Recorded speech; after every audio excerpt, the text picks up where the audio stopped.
తల్లి విశాలాక్షమ్మ సంబంధ బాంధవ్యాలను పక్కన పెట్టి చితిపెట్టే ఆలోచనలను అమలు చేయడానికి ప్రయత్నిస్తున్నారు దుర్మార్గులు. కాపాడాలి. తన భర్తను తాను కాపాడాలనుకున్న నైనికి కనపడకుండా మృత్యుతీగను బిగిస్తున్నారు.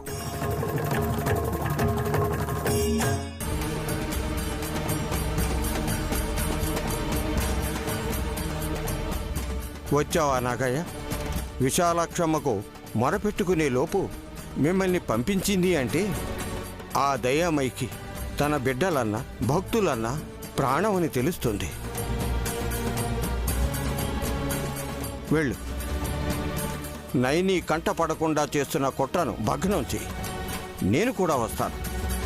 నేనక్కడికి వెళ్లే లోపు అన్యాయం జరిగిపోతుందని నిన్ను ఆదేశిస్తున్నాను నాగయ్య. ఆపదెలా వస్తుందో తెలియక అయోమయానికి గురవుతున్న నైనికి సాయం చెయ్యి. మృత్యుతీగ వేలాడుతుందన్న నిజాన్ని చూపించగలిగితే చాలు. వెళ్ళు. వేగం పెంచు. జై విశాలాక్షి.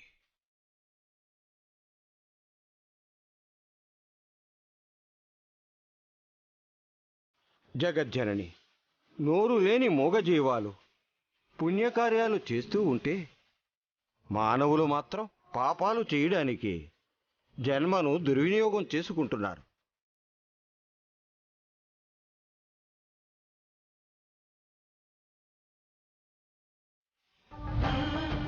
బాబుగారు బాలేదా? బాగుంది. అయితే నేను మీకోసం టీషర్ట్ తీసి మంచం మీద పెట్టాను. మీరు షర్ట్ వేసుకున్నారు ఎందుకు? ఆఫీస్కి టీషర్ట్ వేసుకుని వెళ్ళకూడదు కదా నేను.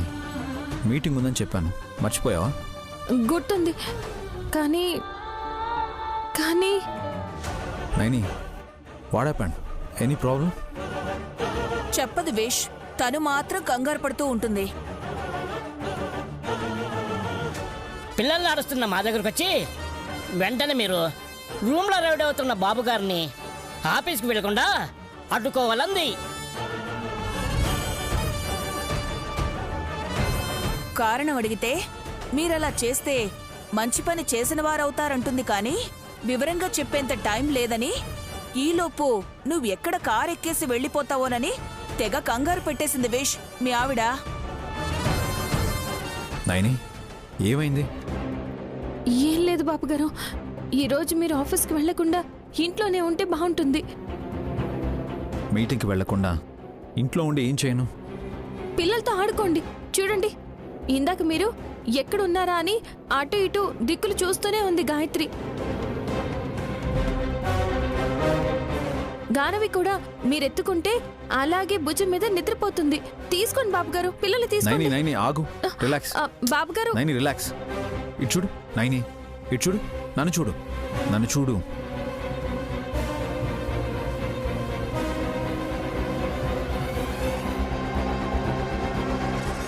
బాబుగారు. నైని, ఎప్పుడు మంచి చెప్పే నువ్వు ఎందుకు అబద్ధం చెప్పావు? నేనేం చెప్పాను? ఏమైందని అడిగితే ఏమీ లేదంటున్నావు కదా. అంటే నీ మనసులో ఏదో ఉంటే ఇబ్బంది పడుతూ నన్ను మేనేజ్ చేయాలని చూస్తున్నావు కదా. అవునల్లుడు, నాతో కూడా చెప్పలేదు. మీరు రాజా బహదూర్ అని మీకు చెప్తుంది. అది కాదే, ప్రాబ్లం అంటే చెప్పుకోవాలి కదా, అప్పుడే మనసు తేలిక పడుతుంది. కట్టుకున్నోడే అన్నిసార్లు అడిగినా ఏం లేదని సున్నా శూన్యం అంటుంటే ఇక మనకి చెప్తుందా? చెప్పు నైని, నైని చెప్పు. మన వెళ్దాం పదవే. ఇక్కడేం రొమాన్స్ సీన్ జరగట్లేదు, మీరు ఆగండి.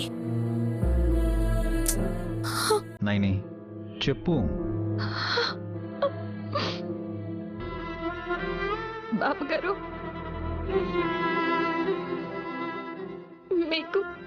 మీకేదైనా అవుతుందేమోనని నాకు అనిపించింది.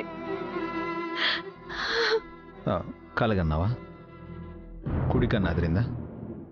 మీరేమైనా అనుకోండి, కానీ నా పసుపు కుంకాలకి నష్టం కాదు కదా. ఈ స్వంత హాని కూడా కలగరాదన్నదే నా ఆవేదన. అవును విష్, నయని కంగారు పడితే మనం ఎంత జాగ్రత్త పడాలో నీకు తెలుసు కదా. గండమైతే నైని చెప్పేది అత్తయ్య, అది కాదు కదా, కేవలం కంగారు, గుండెల్లో దడ అంతే. నైని, ఆఫీస్కు వెళ్ళి మీటింగ్ అవగానే వచ్చేస్తాను, సరేనా?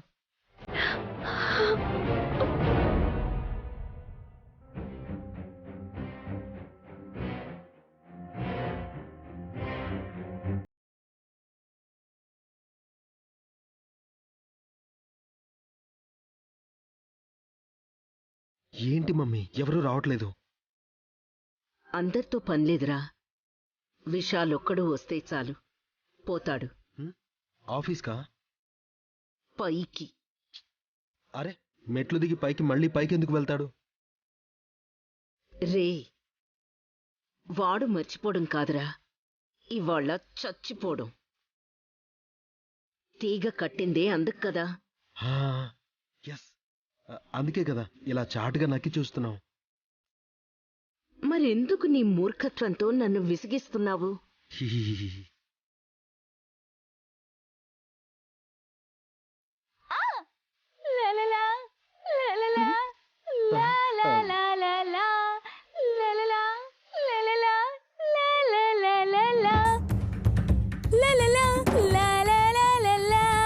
పిచ్చిది.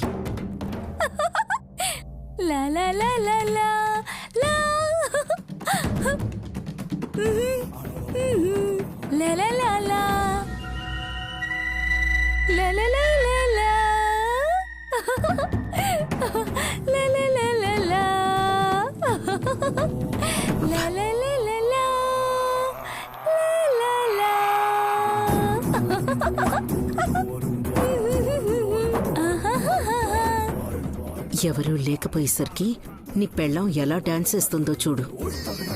హాసినికి అన్ని రకాల డాన్సులు వచ్చు మమ్మీ.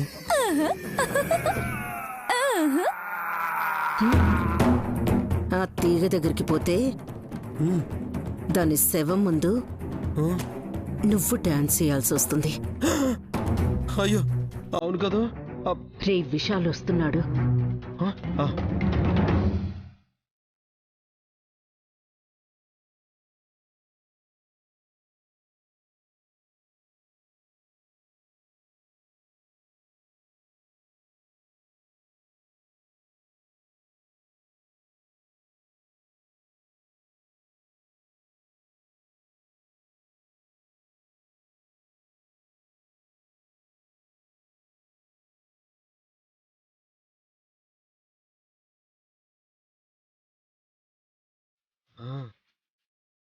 క్యారీ ఆన్ వదినా.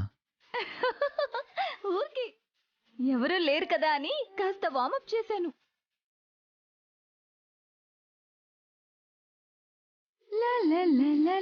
బ్రో, ఆడిటర్ ఆనంద్ గారు పంపించిన ఫైల్.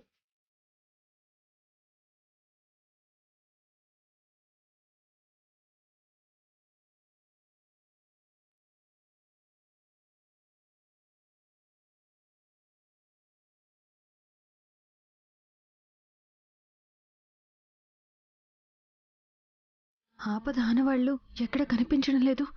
మరెందుకు అలా అనిపించింది?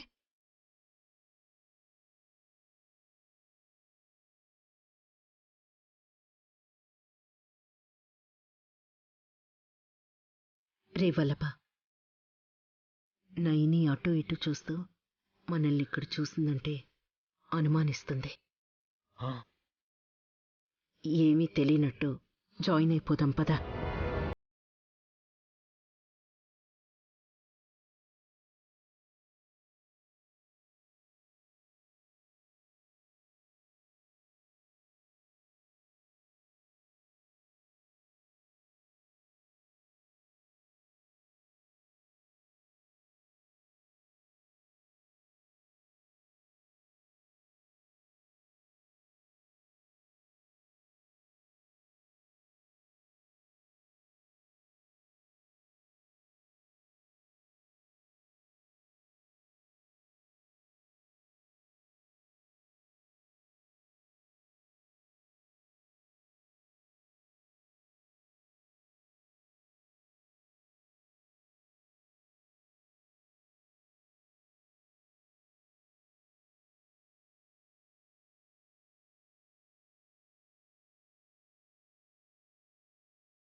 నువ్వేదో మోస్తున్నట్టు చెప్తున్నావు ఏంటి? పర్లేదులే మావయ్య, సుమన అన్నది కూడా కరెక్టే. పిల్లలు ఆడుకుంటారు. అలాగే అల్లుడు, కూర్చోమ్మా.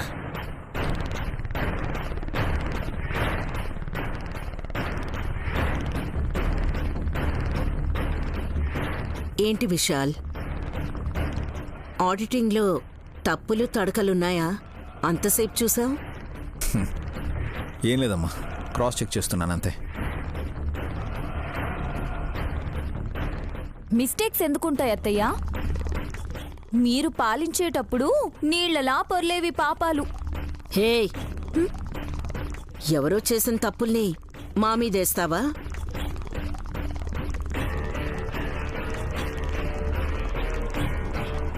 మీ విషయంలో అంటున్నాను, మీరే దొంగలు.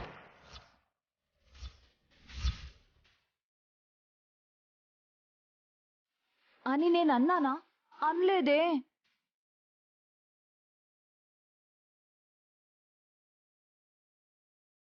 అరే ఇప్పుడు అన్నావు కదే. ఏయ్ దొంగ, గుర్తుపట్టేశారు మా ఆయన. చిల్లిపి. సరే, టైం అవుతుంది నైని, నాకు టైం అవుతుంది, వెళ్ళొస్తాను.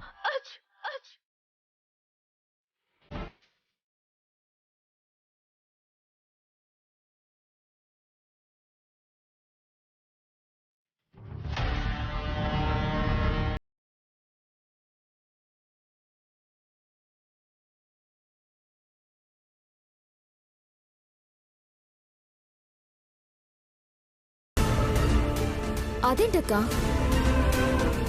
శుభమా అని బావగారు మీటింగ్కి వెళ్తుంటే తుమ్మేశావు అంటే అపశకునమనేగా?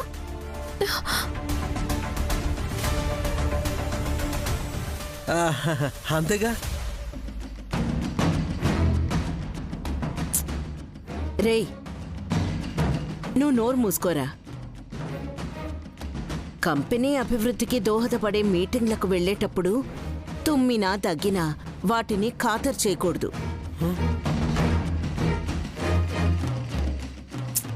చెల్లి రాత్రి తలస్నానం చేసినందుకు కాస్త రొంపగా ఉందనుకుంటా.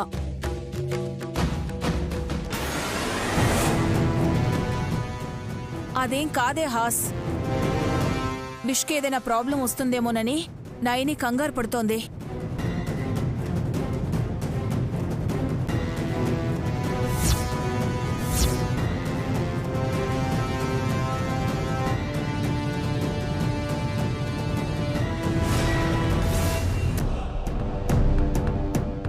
గండమా అక్క? కాదు. ఎందుకొస్తుంది చెల్లి? అత్తయ్య మా ఆయన విశాల్ వెంట వెళ్తే అప్పుడు సమస్య వస్తుందని అనుకోవడానికి. జోకు లేక హాసిని. అన్నా పర్లేదులే మమ్మీ, మనమేమీ విషయాలతో పాటు వెళ్ళట్లేదు కదా.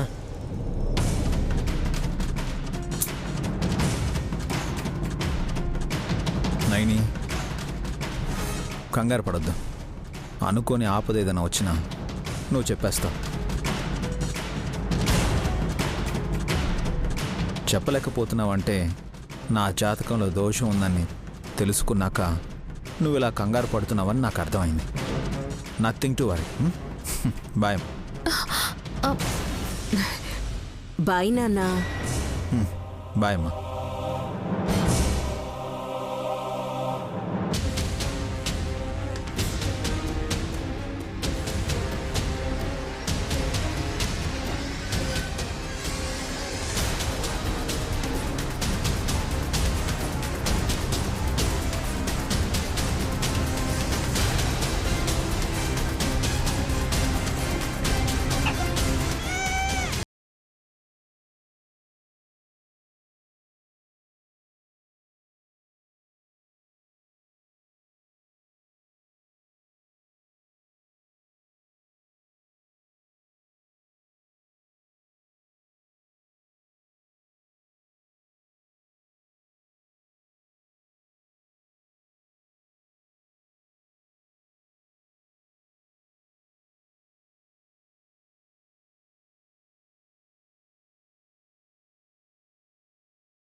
జానడుండాలా? మోచెయ్యంతుంటే గాని సరిపోదు ఈ పిల్లకి. నీకు, గానవికి, పుండరినాథంకి ముగ్గురికి 3 చాక్లెట్స్ తీసుకొస్తానా? వెళ్ళమ్మా, ఏడోకు.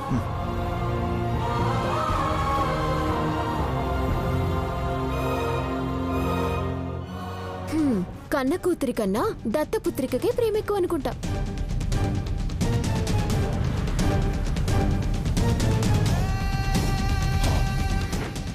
అన్నీ ఫ్రీగా దొరుకుతాయి కదా. పళ్ళు రాల్తాయి. ఏయ్, ఆ ఫ్రూట్స్ బాగా వచ్చే సీజన్ మొదలైంది కదండి, ఆ పళ్ళు రాల్తాయని అంటున్నాను. బాబు గారు, గాయత్రి కూడా మీరు ఆఫీస్కి వెళ్ళకూడదు అని అడ్డుపడుతుంది చూడండి.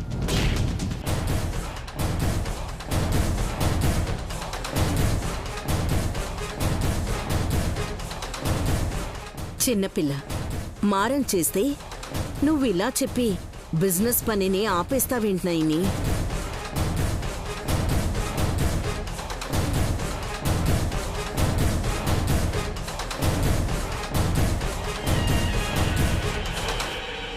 వామ్మో!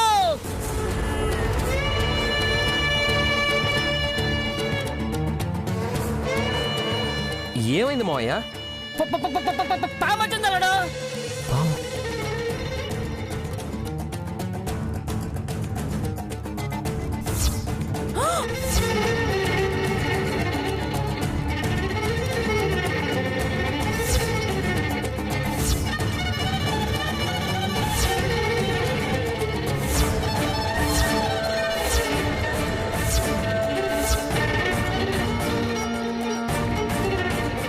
నాగయ్య,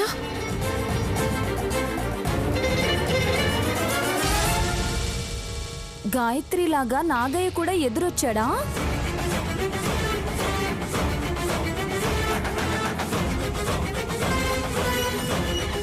సమస్యని ఎదుర్కోబోతున్నాడు అనిపిస్తుంది అక్క.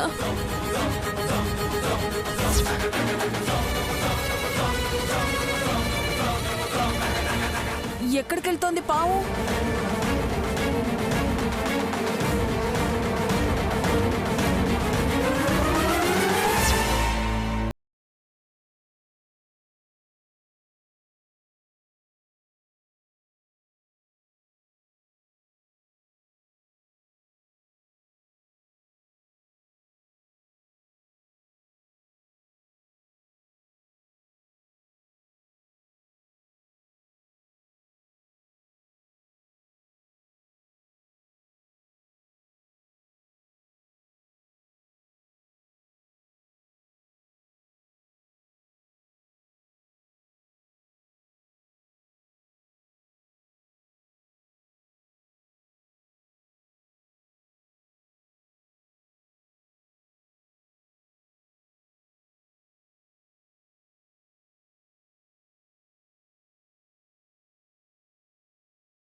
అదేంటి గురువుగారు, మా కంటికి కనిపిస్తుంటే మీరు అలా అంటారు? నాగయ్య